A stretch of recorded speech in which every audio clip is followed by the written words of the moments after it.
Ma io credo che sia importante che ci siano dei giovani amministratori che investano sulla formazione.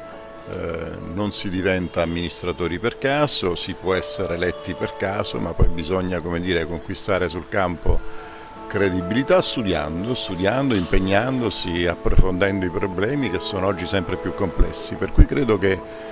questa attività di formazione che l'ANCI organizza è un'attività molto importante, molto significativa, che andrebbe addirittura ampliata, perché ritengo che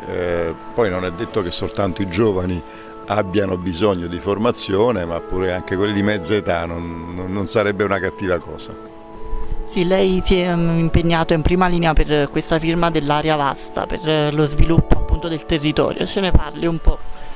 L'area vasta ovviamente è la provincia, non soltanto nella nuova formulazione della Costituzione, ma anche nell'ambito della legge del Rio si parla appunto di area vasta e non più di provincia. All'interno delle province però ci sono aree più omogenee, delle macro aree che potrebbero in qualche modo essere messe insieme per puntare in modo particolare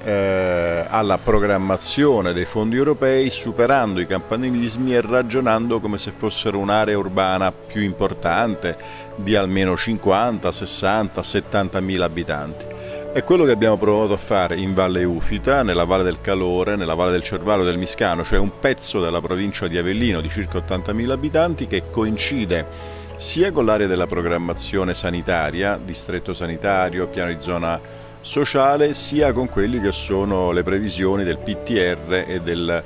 piano territoriale regionale e del piano territoriale di coordinamento provinciale.